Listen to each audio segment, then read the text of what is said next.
Hold them sideways. Let's get some good pictures of the Corsair as it does its banana pass.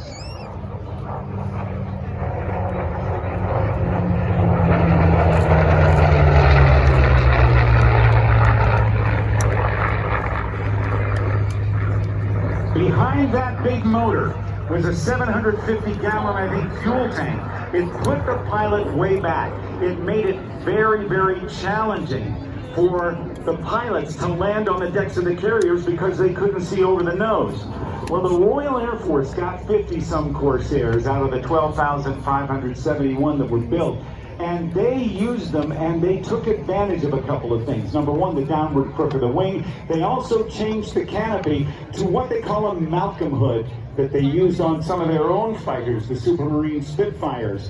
The Corsair then was able to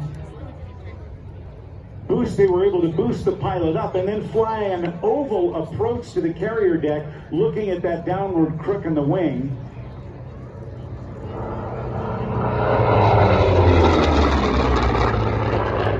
To see the landing area up until just the last moment. And you know, if you're old enough to remember, there was a TV show.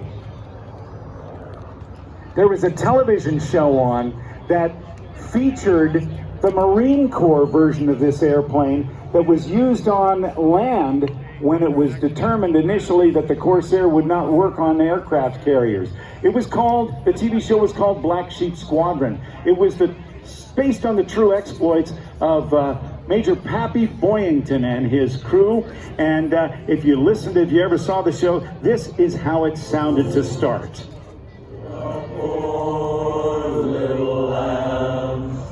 Who have lost our way.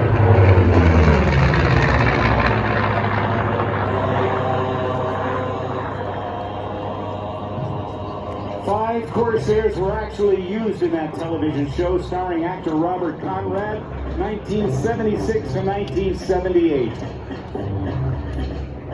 The Marine Corps racked up an impressive 11-1 victory against Japanese aircraft with this plane. It was potent, it was fast. The Japanese called it whistling death. It also saw action in the Korean War. The Korean War, a jet war, still featured this airplane. Ladies and gentlemen, a nice round of applause for Doug Griffin and the F4U Corsair. Now, Bob Thompson, you got it. What's coming in next?